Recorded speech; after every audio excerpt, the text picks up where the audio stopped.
नमस्कार दोस्तों, मैं जगदीश डागुर और आप सभी का सरगती कोचिंग संस्थान के ऑनलाइन प्लेटफॉर्म पर हार्दिक अभिनंदन स्वागत करता हूं। पिछली कक्षा में मैंने आपके लिए बताया था जो हिंदी साहित्य का इतिहास है, हिंदी साहित्य का इतिहास है, उसके ऐतिहासिक ग्रंथों के बारे में बताया था। यानी जो ऐतिहासिक ग्रंथ थे उनके बारे में बताया गया था। और आज मैं विद्वानों द्वारा किए गए हिंदी साहित्य के इतिहास के काल विभाजन के बारे में आपको बताने का प्रयास करूंगा। तो देखिए दोस्तों, सबसे पहले हिंदी साहित्य के प्रमुख इतिहासकार और उनके द्वारा किया गया हिंदी साहित्य के इतिहास का वर्गीकरण। तो वर्गीकरण में आपको पता है कि जब सबसे पहले हिंदी साहित्य के इतिहास लिखने का कार्य एक फ्रेंच विद्वान गार्सा द तासी, यानी फ्रेंच विद्वान थे गार्सा द तासी। यानी सबसे बड़ी बात है कि हिंदी साहित्य के इतिहास लेखन के लिए भी कोई हिंदी भाषी के द्वारा न करके, यानी विदेशी विद्वान के द्वारा हिंदी साहित्य का इतिहास लिखा गया था। और इनके द्वारा लिखा गया जो इतिहास था उसका नाम था इस्तवार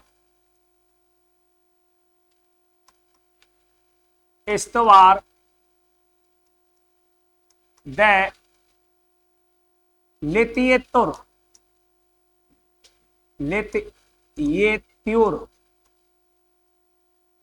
एंदोई एंदोस्तानी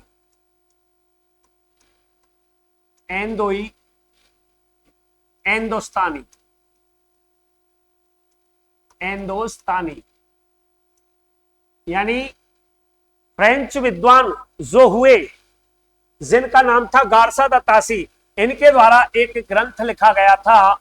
हिंदी साहित्य के इतिहास को लिखने का पहला जो प्रयास किया गया था वो इस्तवार द लेतियतुर एंदोई एंदोस्तानी नामक ग्रंथ लिखा था, जिसके प्रथम भाग को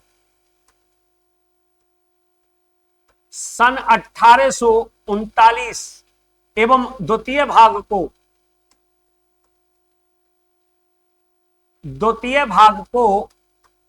1847 में प्रदर्शित किया गया था साहब। तो यानी गार्सा द तासी के द्वारा लिखा गया इस्तवार द लेतियतुर एंदोई एंदोस्तानी नामक जो ग्रंथ लिखा गया था उसके प्रथम भाग को सन 1839 में और द्वितीय भाग को 1847 में प्रदर्शित किया गया था। आगे यानी इनके द्वारा काल विभाजन का कोई प्रयास नहीं किया गया था। गार्सा द तासी के द्वारा जो ग्रंथ लिखा गया था, इस ग्रंथ की जो भाषा थी वो फ्रेंच थी।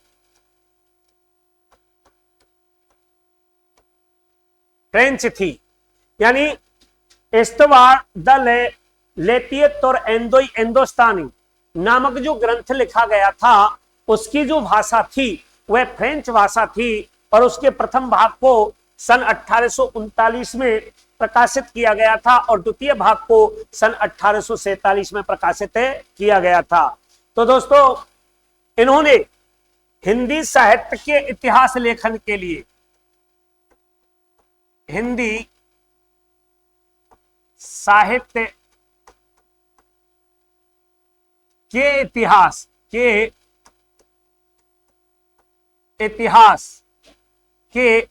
हिंदी साहित्य के इतिहास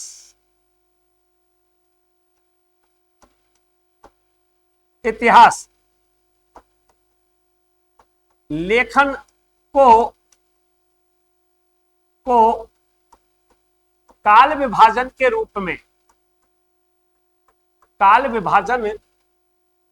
में कोई महत्व नहीं दिया था साहब। और आगे शिव सिंह सेंगर के जो ग्रंथ लिखा था, इन्होंने हिंदी साहित्य के इतिहास का ग्रंथ लिखा था, उसका नाम था Shiv Singh Saroj.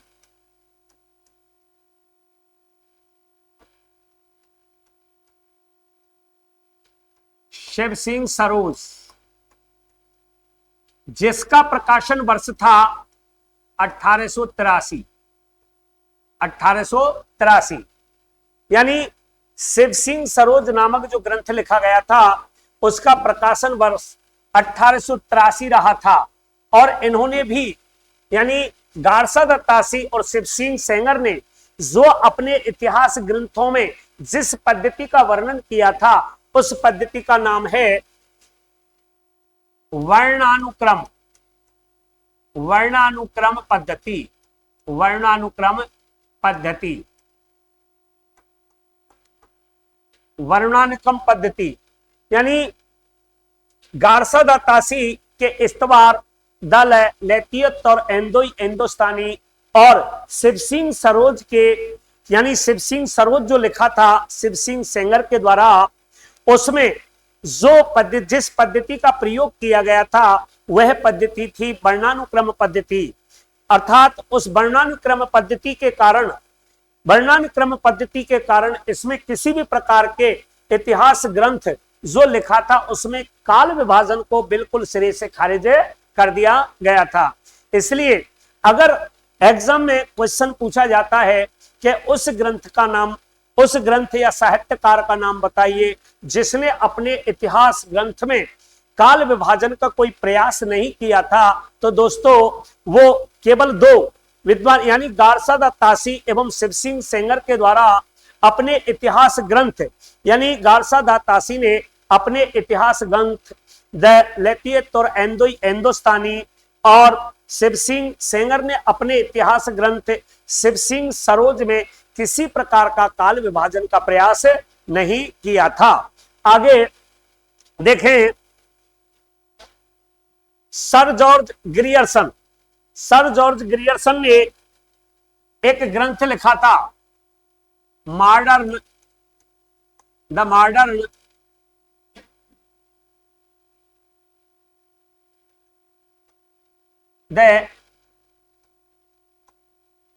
Modern vernacular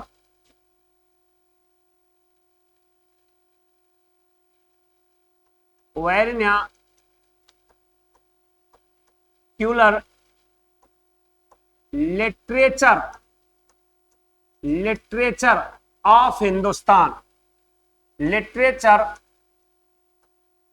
of Hindustan. भैया दूसरा जो इतिहास ग्रंथ लिखा गया था the modern vernacular literature of Hindustan, जिसका प्रकाशन वर्ष था 1888। 1888 जो the modern vernacular literature of Hindustan नामक जो ग्रंथ, इतिहास ग्रंथ जो लिखा गया था वो सर जॉन ग्रियर्सन के द्वारा लिखा गया था और इसका जो प्रकाशन वर्ष हुआ वह था साहब 1888। इसमें काल विभाजन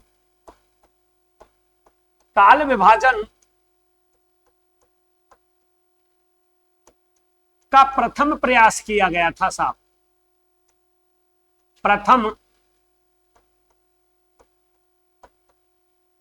प्रयास किया गया था। ध्यान रहे कि ग्रियर्सन ने अपनी पुस्तक the modern vernacular literature of Hindustan, जिसका प्रकाशन वर्ष 1888 हुआ था साहब, जिसका प्रकाशन वर्ष 1888 माना जाता है, में काल विभाजन का प्रथम प्रयास किया गया था। पहला जो सफल प्रयास किया गया था वो सर जॉन ग्रियर्सन के द्वारा अपनी पुस्तक the modern vernacular literature of Hindustan में किया गया था और इस पुस्तक का जो प्रकाशन वर्ष था वह 1888 माना जाता है। इसमें काल विभाजन का प्रथम प्रयास किया गया था। इसमें काल विभाजन का प्रथम प्रयास किया गया था और यह जो पुस्तक थी वह जिसे 11 खंडों में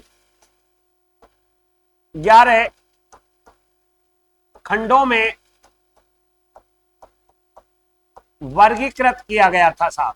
तो ध्यान रहे ग्रियर्सन ने अपनी पुस्तक द मॉडर्न वर्नाक्यूलर नामक जो पुस्तक थी जिसका प्रकाशन सन 1888 में किया गया था, इसमें इन्होंने काल विभाजन का प्रथम प्रयास किया गया था, लेकिन सबसे बड़ी बात यह रही थी कि इन्होंने इस पुस्तक को 11 कालखंडों में बांटा था साहब, 11 कालखंडों में बांटा था। इसलिए 11 कालखंडों में बांटने के कारण यह पुस्तक में वैज्ञानिकता का पूर्णतः अभाव था।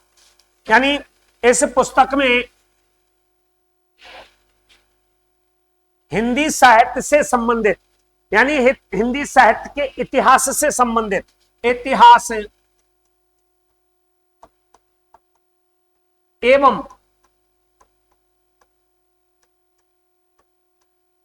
काल विभाजन से संबंधित, काल विभाजन से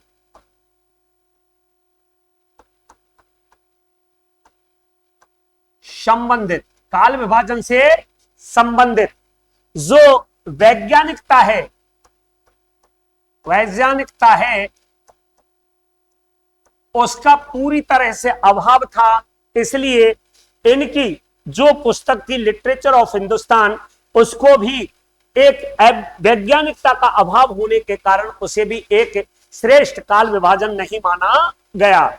इसके बाद जो विभाजन आता है, यानी काल विभाजन आता है, वो आता है साहब मिस्र बंधुओं का काल विभाजन। यानी मिस्र बंधु, जिनमें से मैंने पहले भी बताया था, एक है श्याम बिहारी मिश्र,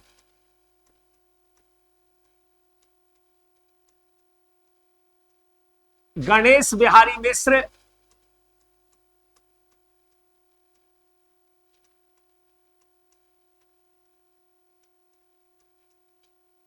गणेश बिहारी मिश्र, और तीसरा जो नाम आता है वह है सुखदेव बिहारी मिश्र। सुखदेव बिहारी मिश्र।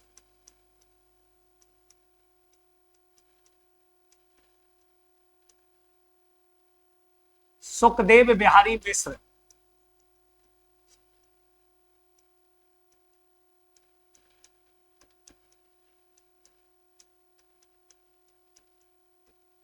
मिस्र, यानी मिस्र बंधुओं का जो काल विभाजन है, उन्होंने एक अपनी पुस्तक मिस्र बंधु विनोद, यानी एक पुस्तक लिखी थी मिस्र बंधु विनोद, जिसके 4 भाग थे।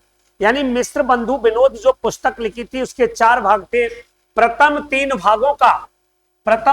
भागों को 1913 में प्रकाशित किया था, और जो चतुर्थ भाग था, यानी मिस्र बंधु विनोद जो पुस्तक थी, उसका जो काल विभाजन था उसको 1934 में तीसरे भाग को प्रकाशित किया गया था। उस पुस्तक में जो काल विभाजन किया गया था, उसमें सबसे पहले माना गया था साहब आरंभिक काल को, यानी मिस्र बंधुओं ने 2 भागों में वर्गीकृत किया गया था। यानी जो आरंभिक काल था उसे 2 भागों में वर्गीकृत किया गया था। यानी पूर्व आरंभिक काल, पहला जो काल था उसका नाम दिया गया था पूर्व आरंभिक काल। मिस्र बंधु विनोद में जो मिस्र बंधुओं ने जो काल विभाजन किया था, उसमें पहला जो काल विभाजन किया था जिसका समय माना गया है 700 से 1444, यानी विक्रम संवत 700 से 1444, यानी विक्रम संवत 700 से 1444 तक का जो काल माना है, वो मिस्र बंधुओं ने उस काल का नाम दिया है आरंभिक काल। क्या नाम दिया है भाइयों? आरंभिक काल नाम दिया है। और इस 744 वर्ष के जो समय है उसको 2 भागों में वर्गीकृत किया गया था। नंबर 1 है पूर्व आरंभिक काल, यानी आरंभिक काल में जो पहला काल है उसका नाम है पूर्व आरंभिक काल, जिसकी समय सीमा रखी है 700 विक्रम संवत से लेकर 1343 विक्रम संवत तक का जो काल है उन्होंने पूर्व प्रारंभिक काल कहा है। दूसरा, यानी आरंभिक काल का दूसरा जो काल है उसका नाम रखा है उत्तरारंभिक काल। उत्तर आरंभिक काल, जिसकी समय सीमा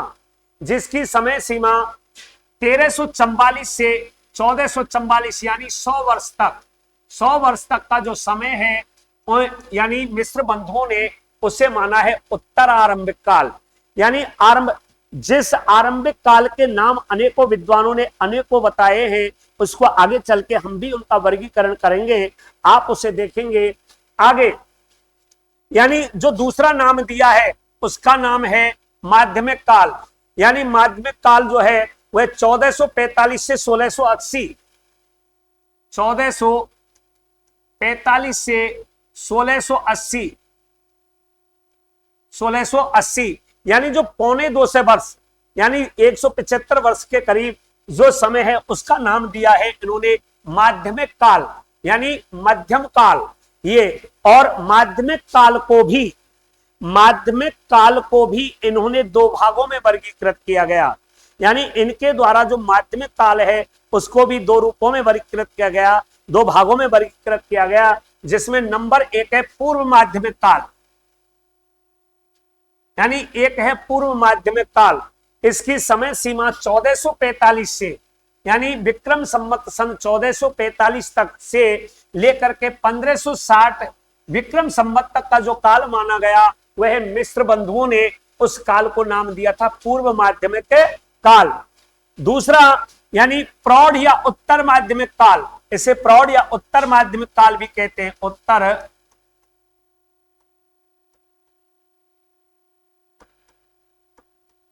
माध्यमिक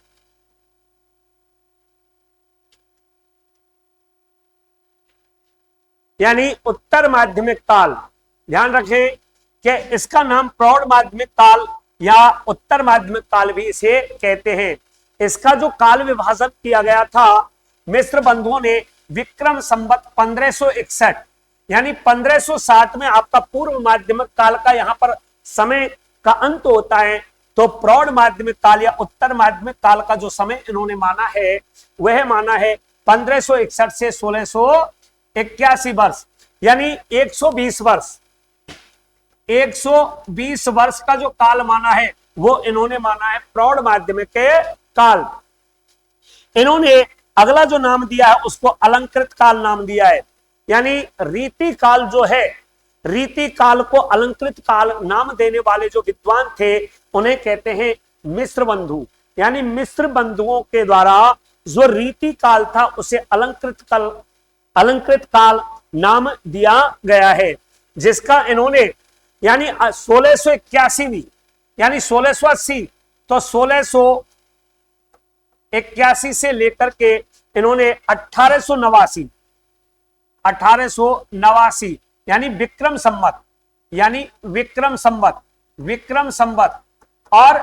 संवत इन्होंने माना है। ध्यान रहे भैया, यानी जो रीति काल था, रीति काल को इन्होंने जो नाम दिया था वह है अलंकृत काल। इन्होंने रीति काल को अलंकृत काल के नाम से पुकारा है और अपने इतिहास ग्रंथ मिस्र बंधु विनोद में जो इन्होंने इतिहास को वर्गीकृत किया गया है उसमें जो आपका रीति काल है उसको अलंकृत काल के नाम से संबोधित किया गया है। और अलंकृत काल जो था उसे भी इन्होंने जिस प्रकार से इन्होंने आरंभिक काल को पूर्वारंभिक काल, उत्तरारंभिक काल, माध्यमिक काल को पूर्व माध्यमिक काल, प्रौढ़ माध्यमिक काल, उसी प्रकार से प्रौढ़ माध्यमिक काल को इन्होंने उत्तर माध्यमिक काल के नाम से भी इन्होंने वर्गीकृत किया गया है।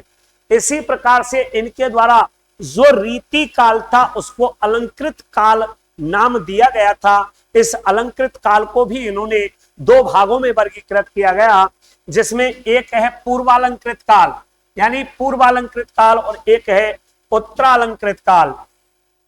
यानी प्रत्येक काल को, यानी जो हिंदी साहित्य में काल विभाजन की दृष्टि से जो मुख्य काल हैं उनको जो मिस्र बंधु विनोद हैं उन्होंने दो भागों में वर्गीकृत किया था। जैसे प्रारंभिक काल को इन्होंने पूर्व प्रारंभिक काल और दूसरे भाग को इन्होंने उत्तर आरंभिक काल किया। उसी प्रकार से दूसरा जो काल था उसे माध्यमिक काल नाम दिया गया था। माध्यमिक काल को साथियों इन्होंने दो भागों में वर्गीकृत किया। उनमें एक है पूर्व मध्यकाल यानी पूर्व माध्यमिक काल और दूसरा है प्रौढ़ माध्यमिक काल। प्रौढ़ माध्यमिक काल को इन्होंने उत्तर माध्यमिक काल के नाम से भी संबोधित किया था। इसके बाद जो काल था वो है अलंकृत काल। और जिस प्रकार से ऊपर दो कालों को दो रूपों में वर्गीकृत किया गया था उसी प्रकार से इन्होंने अलंकृत काल यानी रीति काल का नाम इन्होंने अलंकृत काल दिया था। उस अलंकृत काल को भी इन्होंने दो भागों में वर्गीकृत किया। एक है पूर्वालंकृत काल और दूसरा है उत्तरालंकृत काल।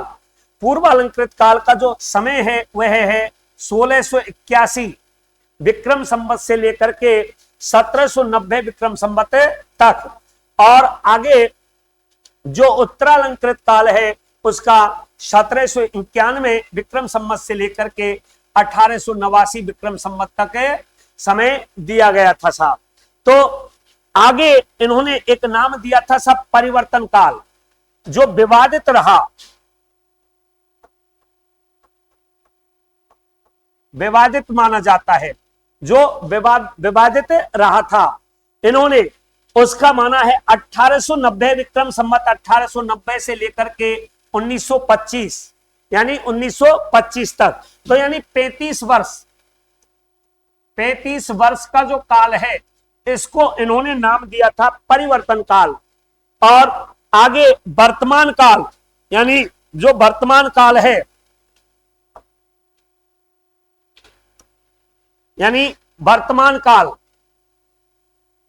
काल उसका जो समय रखा है इन्होंने वर्तमान काल का जो समय रखा है वो 1926 यानी 1926 से लेकर के अब तक का जो काल जो समय है उसको इन्होंने माना है यानी वर्तमान काल। तो इन्होंने वर्तमान काल माना है। तो साथियों अब आगे यानी मिस्र बंधुओं के द्वारा किए गए काल विभाजन के देख करके आचार्य रामचंद्र शुक्ल ने कहा कि संपूर्ण हिंदी साहित्य के इतिहास को यानी संपूर्ण हिंदी साहित्य के इतिहास को आरंभिक मध्य अलंकृत और परिवर्तन में बांट देना कोई समझदारी की बात नहीं है। इन्होंने इस बात का भी ध्यान नहीं रखा कि किस काल में क्या होना है, किस प्रकार की रचनाएं आनी है, ये कोई समझदारी की बात नहीं है। आचार्य रामचंद्र शुक्ल ने इनके इस काल का पूरी तरह से विरोध किया। इन्होंने कहा यानी आचार्य रामचंद्र शुक्ल ने इस बात के बारे में भी बताया था कि इनके द्वारा किया गया काल विभाजन जिसमें इस चीज का पता नहीं कि किस काल में क्या होना है, क्या होगा, इसका इन्होंने बिल्कुल भी ध्यान नहीं रखा। इसलिए आगे जो काल विभाजन किया गया है वो है आचार्य रामचंद्र शुक्ल। आचार्य रामचंद्र शुक्ल ने जो काल विभाजन किया इनके द्वारा एक ग्रंथ लिखा गया था साहब, हिंदी साहित्य का इतिहास, हिंदी साहित्य का संक्षिप्त इतिहास। इसका जो सन 1929 में इसको प्रकाशित किया गया था। ध्यान रहे इस इतिहास ग्रंथ को पहले इन्होंने हिंदी शब्द सागर की भूमिका, हिंदी शब्द सागर की भूमिका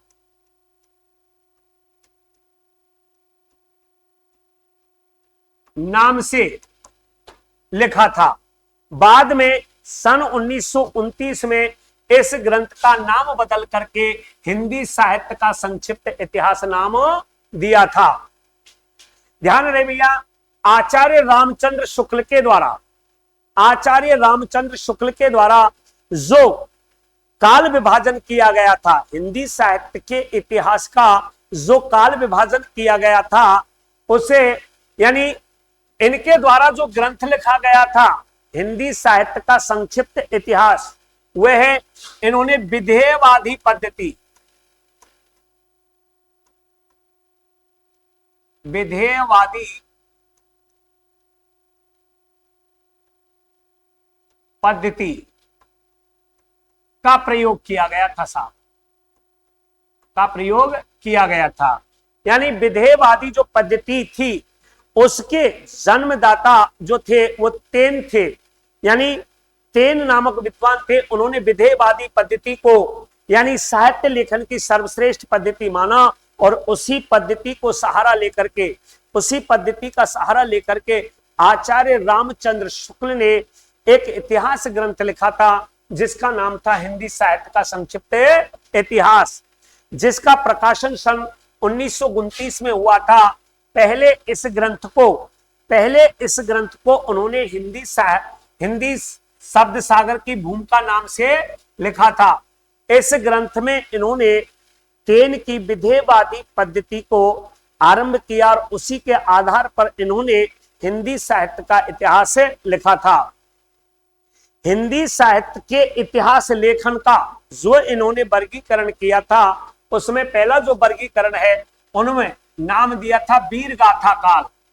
वीर गाथा काल यानी इनके द्वारा पहला जो काल विभाजन किया गया था वीर गाथा काल, और जिसका समय इन्होंने विक्रम संवत 1050 से 1375 माना। तो साथियों, जो आपके वीर गाथा काल के नाम से आचार्य रामचंद्र शुक्ल ने पहला काल विभाजन किया, यह सबसे ज्यादा यानी सबसे ज्यादा इसी काल विभाजन का, इसी काल विभाजन को आलोचना का सामना करना पड़ा, का सामना करना पड़ा। अगर आपसे एग्जाम में प्रश्न पूछा जाए कि आचार्य रामचंद्र शुक्ल का कौन सा काल विभाजन सबसे ज्यादा विवादास्पद रहा, यानी आचार्य रामचंद्र शुक्ल के द्वारा किए गए काल विभाजन के नामकरण में, यानी किए गए काल विभाजन के नामकरण में सबसे अधिक विवादास्पद जो काल विभाजन रहा उसमें था वीर गाथा काल, यानी सबसे अधिक विवादास्पद।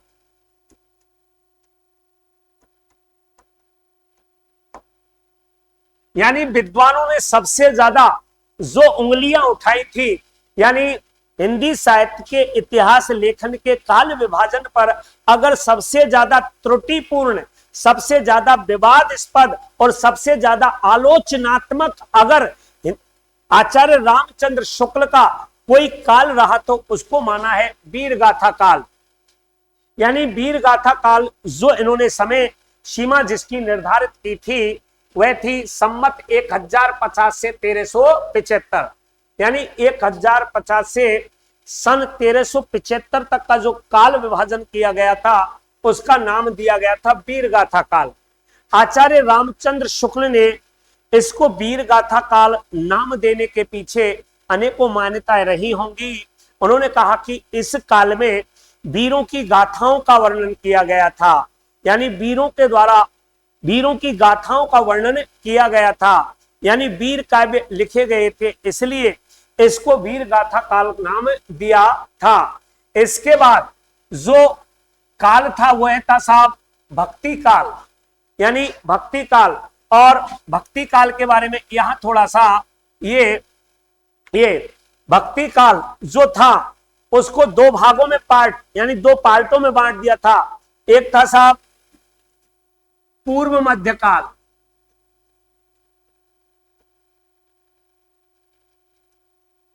पूर्व मध्यकाल, और एक था उत्तर मध्यकाल।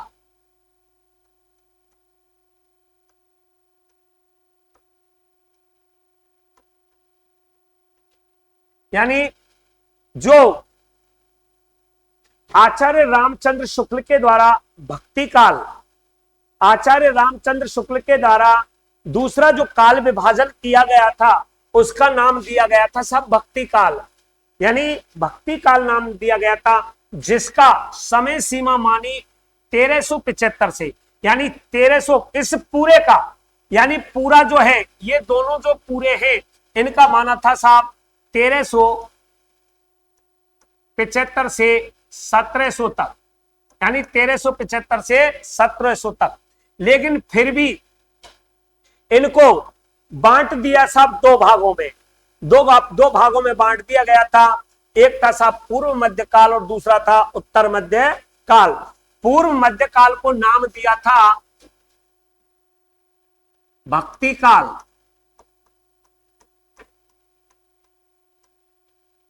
भक्ति काल, और उत्तर मध्य काल को जो नाम दिया था वो इन्होंने नाम दिया था साहब रीति काल। क्या नाम दिया था? रीति काल नाम दिया था। आगे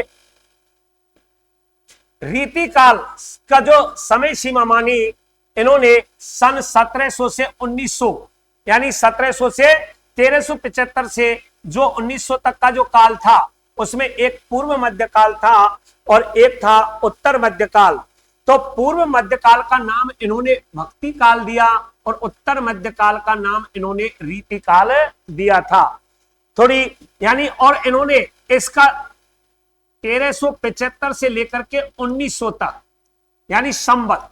यानी संवत जो था 1375 से लेकर के 1900 तक का इसमें विभाजन इनके द्वारा किया गया था। दो भागों में इसको बांटा गया था। नंबर 1 है पूर्व मध्य काल और नंबर 2 है उत्तर मध्य काल। यानी पूर्व मध्य काल को इन्होंने भक्ति काल कहा है, जिसको जॉर्ज ग्रियर्सन ने हिंदी साहित्य का स्वर्ण युग, जॉर्ज ग्रियर्सन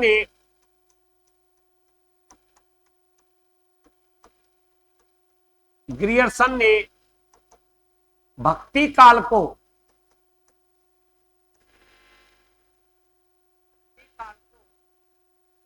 स्वर्ण युग की उपाधि, स्वर्ण युग की उपमा। तो ध्यान रहे भैया, आचार्य रामचंद्र शुक्ल के द्वारा जो दूसरा काल विभाजन किया गया था उसको नाम जो भक्ति काल और इसको पूर्व मध्य काल और रीति काल, इसे उत्तर मध्य काल, इसलिए 1375 से लेकर के 17 यानी 1900 तक का जो काल था, यानी 1375 से लेकर के 1900 तक का जो काल था उसे मध्य काल के नाम से, और मध्य काल को इन्होंने दो पार्टों में बांट दिया। एक है पूर्व मध्य काल जिसे हम भक्ति काल के नाम से जानते हैं, एक है उत्तर मध्य काल जिसे हम रीति काल के नाम से जानते हैं। तो साथियों, जो मध्य काल था यानी मध्य काल था, आचार्य रामचंद्र शुक्ल ने उसकी समय सीमा मानी 1375 से लेकर के 1900 तक। अब इस मध्य काल को इन्होंने दो भागों में वर्गीकृत कर दिया गया था। एक था पूर्व मध्य काल जिसे इन्होंने भक्ति काल नाम से निर्धारित किया, और दूसरा जो काल था उसका नाम था रीति काल, यानी उत्तर जो मध्य काल था उसका नाम इन्होंने रीति काल दिया था, और उसकी समय सीमा जो रखी 1700 से विक्रम संवत 1700 से 1900 तक मानी गई। आगे इनके द्वारा जो काल विभाजन किया गया था उसका नाम रखा गया था साहब गद्य काल, यानी गद्य काल, और इसकी समय सीमा इन्होंने 1900 से 1984 यानी विक्रम संवत 1900 से 1984 मानी गई है। अब शुक्ल जी ने अपने हिंदी साहित्य के इतिहास को दोहरा नामकरण करते हुए, जिसका वर्गीकरण मैंने पहले ही करवा दिया है आपके सामने, कि एक था साहब वीरगाथा काल, और वीरगाथा काल का जो इन्होंने समय दिया है विक्रम संवत 1050 से लेकर के 1375। दूसरा इन्होंने जो काल विभाजन किया है, वैसे देखो यह है मध्यकाल, इसको कहा गया है मध्यकाल।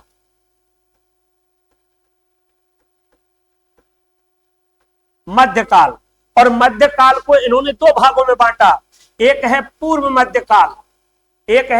मध्यकाल, जिसे हम इन्होंने भक्ति काल के नाम से जाना है साहब, यानी इन्होंने, और दूसरा जो काल है उसका नाम है उत्तर मध्यकाल, जिसका नाम है उत्तर मध्यकाल, जिसे हम रीति काल के नाम से जानते हैं। बिल्कुल, जो 1375 से 1900 तक का जो काल माना है, उसे इन्होंने 1375 से 1900 तक का जो काल माना है, उसको इन्होंने यानी दो भागों में बांट दिया। दो भागों में, 1375 से 1700 और 1700 से 1900। तो इसको जो नाम दिया भक्ति काल, और इसको जो नाम दिया रीति काल नाम दिया था साहब। इसके बाद इनके द्वारा जो अगला काल विभाजन किया गया था, अगला जो काल विभाजन किया गया था, उसको आधुनिक काल के नाम से या गद्य काल के नाम से जानते हैं। आधुनिक काल के नाम से या गद्य काल के नाम से जानते हैं, क्योंकि इस काल में गद्य रचनाओं का आविर्भाव हुआ था। इसके कारण इस काल को इन्होंने गद्य काल के नाम से भी वर्गीकृत किया था साहब। इसका जो समय सीमा इन्होंने रखी वो विक्रम संवत 1900 से लेकर के 1984 मानी गई है। तो जो काल विभाजन का चौथा प्रयास जो किया गया था, आचार्य रामचंद्र शुक्ल के द्वारा किया गया था। आचार्य रामचंद्र शुक्ल ने की जो पुस्तक थी, साहित्य पुस्तक थी, वह हिंदी साहित्य का संक्षिप्त इतिहास लिखा गया था। इस पुस्तक को उन्होंने हिंदी शब्द सागर की भूमिका के नाम से पहले लिखा था। बाद में इन्होंने इसको बदल करके 1929 में हिंदी साहित्य के संक्षिप्त इतिहास के नाम से इसे यहां विमोचित किया गया था। इन्होंने इस पुस्तक में तेन की विधेयवादी पद्धति का भी इन्होंने प्रयोग किया है। आगे जो इनके काव्य में, इनके काव्य की सबसे, इनके हिंदी साहित्य के इतिहास लेखन की जो काल विभाजन किया गया था, उसकी सबसे बड़ी जो विशेषता रही वह थी प्रधान प्रवृत्ति, और दूसरी थी ग्रंथों की प्रसिद्धि। यानी ग्रंथों की प्रसिद्धि को भी इन्होंने बहुत महत्व दिया है। और अगला जो प्रयास किया गया था, पांचवा जो प्रयास किया गया था, डॉक्टर रामकुमार वर्मा। डॉक्टर रामकुमार वर्मा के द्वारा इन्होंने भी, इनका एक ग्रंथ था जिसका नाम था हिंदी साहित्य का आलोचनात्मक इतिहास। यानी रामकुमार वर्मा के द्वारा जो इतिहास ग्रंथ लिखा गया था, उसका नाम था हिंदी साहित्य का आलोचनात्मक इतिहास, जिसका प्रकाशन सन 1938 में किया गया था। और इन्होंने भी, यानी रामकुमार वर्मा ने, यानी कोई विशेष काल विभाजन नहीं किया। इन्होंने आचार्य रामचंद्र शुक्ल के काल विभाजन को ही अपने ग्रंथ के काल विभाजन का आधार माना। और इन्होंने भी अपने इतिहास ग्रंथ को, यानी जो आदि काल है, सबसे बड़ी बात यह है कि अगर क्वेश्चन आ जाए कि किस विद्वान के द्वारा आदि काल को संधि काल कहा गया, तो रामकुमार वर्मा ने आदि काल को संधि काल के नाम से संबोधित किया। और इन्होंने 750 से 1000 विक्रम संवत का जो काल माना, इन्होंने उसे कहा था सब संधि काल। क्या कहा? संधि काल कहा। इसके बाद में इन्होंने दूसरा जो नाम दिया वह था सब चारण काल। और इसकी समय सीमा उन्होंने विक्रम संवत 1000 से लेकर विक्रम संवत 1375 मानी। जिस काल को आचार्य रामचंद्र शुक्ल ने नाम दिया था, जिस काल को आचार्य रामचंद्र शुक्ल ने वीरगाथा काल नाम दिया था, वीरगाथा काल नाम दिया। भैया ध्यान रखें, यानी जिस काल को, यानी जिस चारण काल को आचार्य रामचंद्र शुक्ल ने वीरगाथा काल नाम दिया था, उसी चारण काल को रामकुमार वर्मा ने उसे चारण काल नाम दिया है। इस चारण काल नाम देने के पीछे इनका एक मंतव्य रहा है। इन्होंने माना कि इस काल के जो कवि और लेखक थे, कवि थे, वे राजाओं के आश्रय में रहते थे और राजाओं के ही आश्रय में वो या तो कोई सेनापति या फिर उनकी बिरुदावली गाने वाले माने जाते हैं। तो चारण, जो जाति से चारण और भाट थे, चारण और भाट, चारण और भाट होने के कारण इनका केवल एक काम था, राजा महाराजाओं की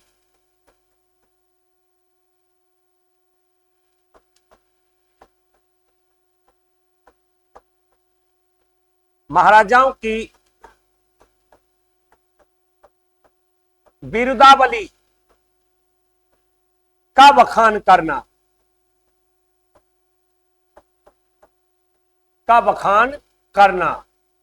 भैया ध्यान रहे, यानी राम कुमार वर्मा ने अपने इतिहास ग्रंथ हिंदी साहित्य का आलोचनात्मक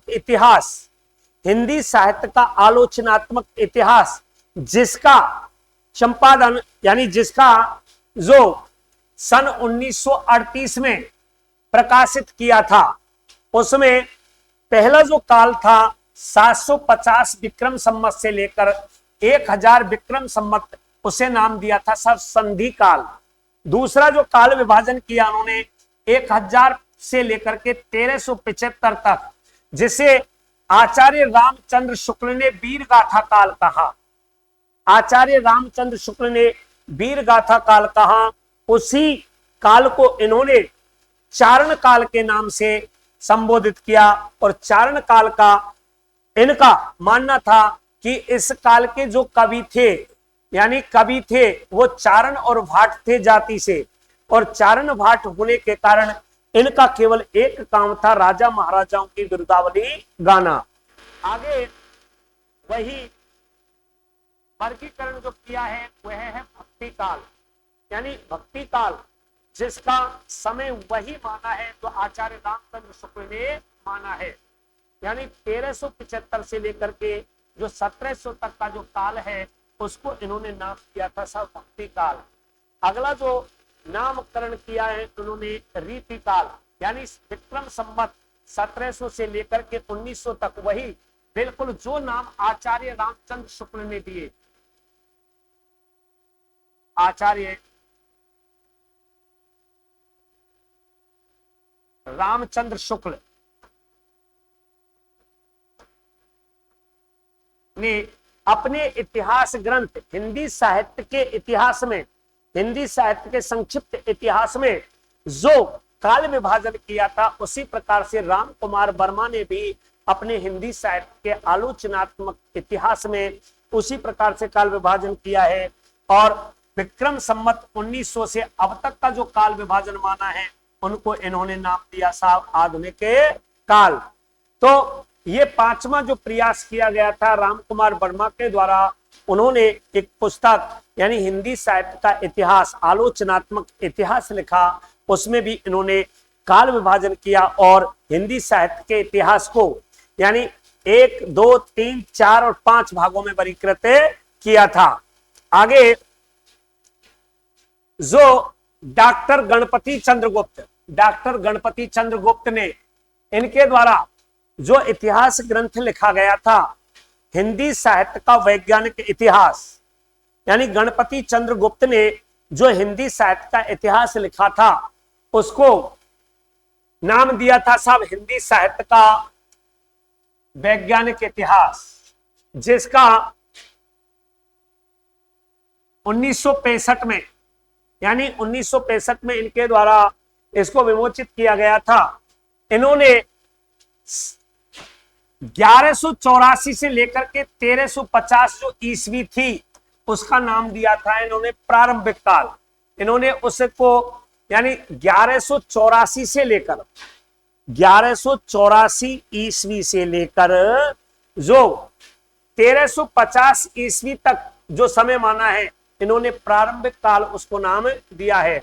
और जिस प्रकार से इन्होंने दूसरा जो काल विभाजन किया है वह है मध्यकाल, और मध्यकाल को इन्होंने दो भागों में वर्गीकृत किया। नंबर एक है पूर्व मध्यकाल और एक है उत्तर मध्यकाल। यानी पूर्व मध्यकाल का जो समय माना उन्होंने 1350 ईस्वी से लेकर 1500 ईस्वी तक माना। यानी डॉक्टर गणपति चंद्र गुप्त ने जो काल विभाजन किया उसमें नंबर एक है प्रारंभिक काल, जिसकी समय सीमा 1184 से लेकर 1350 तक इन्होंने मानी है। अगला जो काल विभाजन किया इन्होंने मध्यकाल, और पर मध्यकाल को इन्होंने दो भागों में बांटा। एक है पूर्व मध्यकाल, जिसकी समय सीमा इन्होंने 1350 से लेकर 1500 ईस्वी मानी। दूसरा इनके द्वारा उत्तर मध्यकाल के रूप में वर्गीकृत किया, जिसकी समय सीमा इन्होंने 1500 ईस्वी से लेकर 1857 ईस्वी तक माना था। अगला जो इन्होंने काल विभाजन किया था वो 1857 से लेकर के 1965 ईस्वी तक माना है। यानी आगे जो प्रयास किया गया था, यानी ये विद्वानों के द्वारा प्रयास किए गए थे इन नामों में। यानी सबसे ज्यादा जो विवादित नाम रहा था वो रहा था साहब आदिकाल। आदिकाल यानी H.P. द्विवेदी,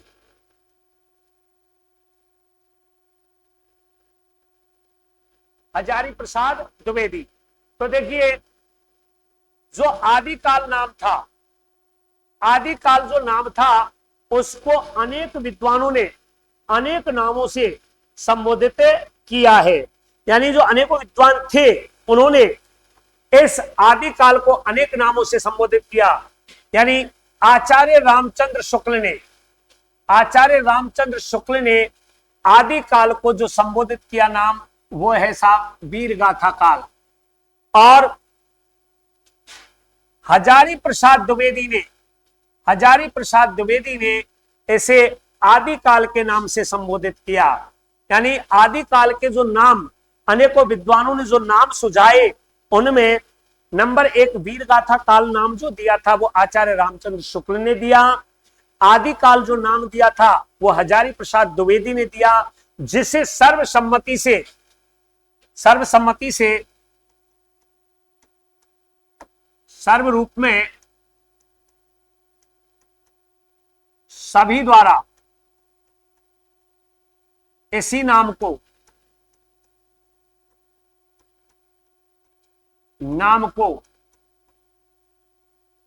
काल विभाजन में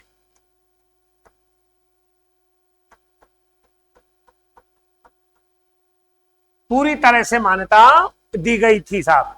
इसी काल विभाजन को पूरी तरह से मान्यता दी गई थी। तो ये डॉक्टर रामकुमार वर्मा ने इस आदिकाल को चारण काल के नाम से जाना। यानी डॉक्टर रामकुमार वर्मा ने इसी आदिकाल को चारण काल के नाम से जाना। महावीर प्रसाद द्विवेदी ने इसे बीज बपन काल नाम दिया। बीज बपन काल नाम दिया। राहुल सांकृत्यायन ने तो से सिद्ध सामंत काल के नाम से इसे संबोधित किया था। मिश्र बंधु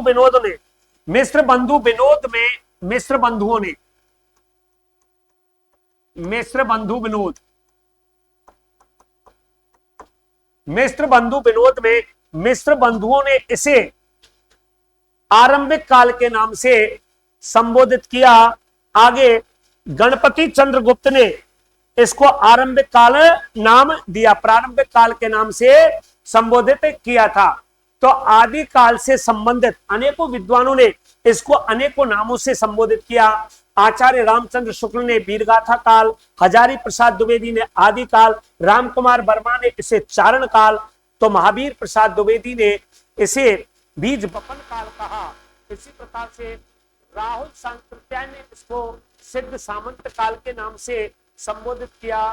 तो मिश्र बंधुओं ने इसको आरंभिक काल के नाम से संबोधित किया और गणपति चंद्रगुप्त ने इनको आरंभिक काल के नाम से संबोधित किया था साहब। आगे अपभ्रंश,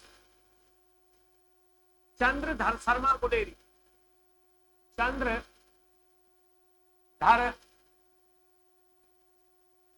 शर्मा गुलेरी ने इस काल को यानी आदि काल को चंद्रधर शर्मा गुलेरी ने अपभ्रंश काल कहा है।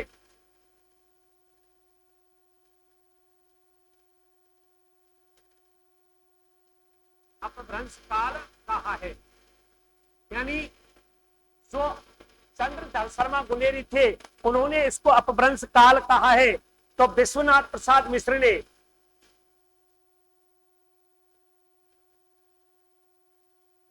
विश्वनाथ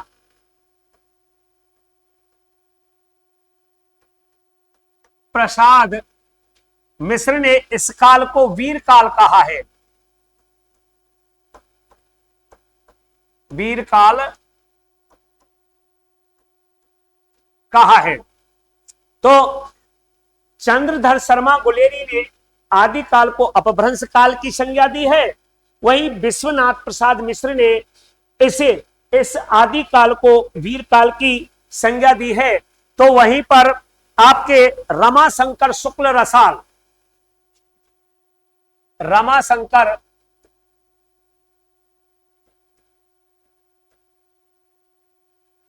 शुक्ल रसाल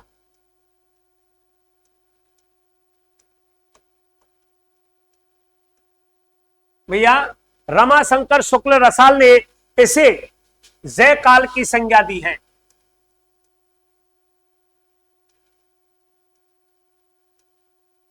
जय काल की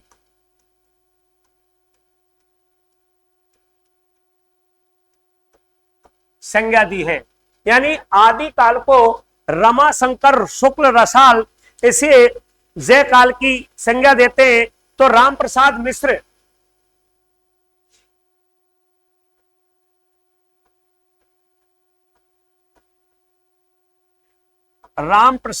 मिश्र ने इसे संक्रांति काल कहा है।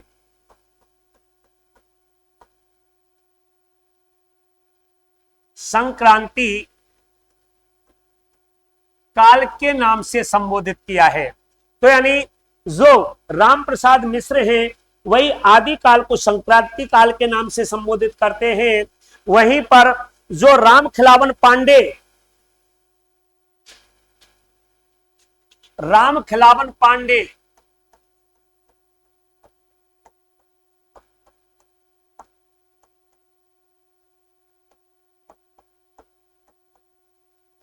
राम खिलावन पांडे जो है इसे संक्रमण काल की संज्ञा देते हैं।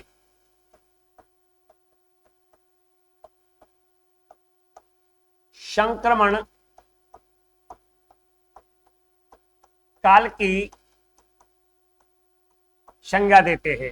तो साथियों, जो आदि काल है, अगर आपसे परीक्षा में कोई प्रश्न पूछा जाता है कि आदि काल का नाम कौन कौन विद्वान के अनुसार क्या क्या नाम दिया गया था, तो वो देखें, आचार्य रामचंद्र शुक्ल ने इसे वीरगाथा काल के नाम से संबोधित किया है।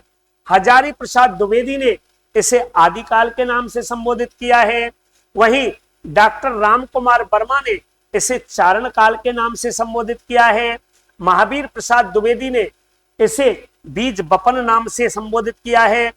और राहुल सांकृत्यायन ने इसे सिद्ध सामंत काल से संबोधित किया है। वहीं मिश्र बंधुओं ने इसे आरंभिक काल माना है। तो गणपति चंद्रगुप्त ने इसे प्रारंभिक काल नाम दिया है। आगे देखें, चंद्रधर शर्मा गुलेरी इस आदि काल को अपभ्रंश काल के नाम से संबोधित करते हैं। वहीं विश्वनाथ प्रसाद मिश्र ने इसी आदि काल को वीर काल के नाम से संबोधित किया है। आगे तो राम प्रसाद मिश्र ने इसे संक्रांति काल के नाम से संबोधित किया है। और राम खिलावन पांडे रामखिलावन पांडे ने इसी आदिकाल को संक्रमण काल के नाम से संबोधित किया है। रमाशंकर शुक्ल रसाल, रमाशंकर शुक्ल रसाल ने इसे जयकाल की संज्ञा दी है।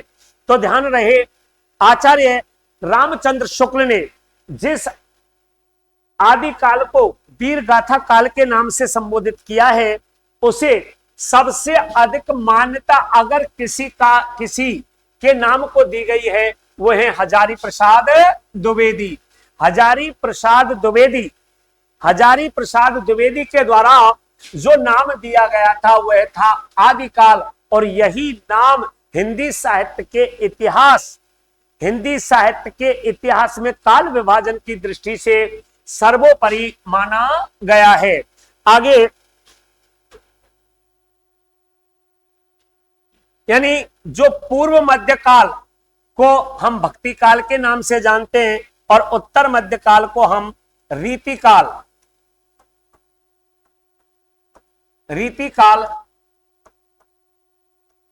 के नाम से जानते हैं। और एक आधुनिक काल, गद्य काल, वर्तमान काल स्पष्ट है कि प्रथम कालखंड के नामकरण पर ही अधिक विवाद है। हिंदी साहित्य के इतिहास ग्रंथों में जो नाम सर्वाधिक प्रचलित हैं, यानी जिन विद्वानों ने हिंदी साहित्य के इतिहास का कालक्रम जिस रूप में किया गया था, वो उन्होंने अपनी मान्यता के अनुसार, अपनी सोच के अनुसार, अपने विचारों के अनुसार उसका काल विभाजन किया गया था। लेकिन हिंदी साहित्य के इतिहास में जो सर्वमान्य काल विभाजन है वह यानी आदिकाल। आपको पता है साथियों कि आदिकाल के अनेक विद्वानों ने अनेकों नाम दिए थे, लेकिन यहां पर आदिकाल नाम ही सर्वसम्मति से प्रयुक्त माना गया है और इसकी समय सीमा मानी गई है 1000 ईस्वी से लेकर के 1350 ईस्वी तक। किसी ने काल विभाजन विक्रम संवत में किया है, तो किसी ने काल विभाजन ईस्वी के अनुसार किया है। बस ध्यान यही रखना है, जो संवत है, संवत वह ईस्वी से 57 साल आगे चलता है, आगे चलता है। ध्यान रहे कि जो संवत है वह ईस्वी से 57 साल आगे चलता है। मान के चलो आज हम देखते हैं तो 2024 और यह है ईस्वी, और अगर हम संवत माने तो इसमें प्लस 57 और कर लें, इसमें हम 57 और कर लें तो लगभग 81 यानी 2081। तो यही मान्यता आप यहां पर जो काल विभाजन विद्वानों के द्वारा किया गया है उस पर इसी प्रकार से प्लस माइनस करके उनके काल विभाजन को ध्यान रखें। और भक्ति काल जिसे अनेकों विद्वानों ने जो नाम दिए हैं साहब, ये रीतिकाल, यानी रीतिकाल को, यानी जो विद्वानों ने नाम दिया है रीतिकाल को नाम दिया है वह उत्तर मध्यकाल, और इसको पूर्व मध्यकाल के नाम से जाना गया है, जिसका समय 1350 से लेकर के 1650 ईस्वी तक माना है। आगे रीतिकाल का जो समय माना गया है 1650 ईस्वी से लेकर के 1850 ईस्वी माना है। और साथियों आधुनिक काल का जो काल विभाजन किया है वह ईस्वी 1850 से लेकर के अब तक माना गया है। तो साथियों आज मैंने हिंदी साहित्य के इतिहास की कक्षा में कालांश में मैंने आपके लिए बताया जो हिंदी साहित्य के विद्वान थे, उन्होंने जो काल विभाजन किया था, यानी हिंदी साहित्य के इतिहास यानी 1000 या 1500 वर्षों का जो काल विभाजन किया था वो अनेक विद्वानों के द्वारा इस आधार पर किया गया था, जिसका वर्गीकरण मैंने आपके लिए करवा दिया है। और मैं जगदीश टागोर पुनः आपसे यही आग्रह करता हूं कि अगर हमारी क्लास हिंदी साहित्य के इतिहास से संबंधित जो क्लास मेरे द्वारा ली जा रही है वो आपकी समझ में आ रही हो, आपको पसंद हो, तो हमारे ऑनलाइन प्लेटफॉर्म जो चैनल है उसका नाम है सर्वज्ञ कोचिंग संस्थान हिंडौन सिटी, उसके चैनल को आप लाइक और सब्सक्राइब करें। धन्यवाद। मैं जगदीश डागोर पुनः आपको अगली कक्षा में आपसे पुनः मुखातिब होऊंगा। धन्यवाद।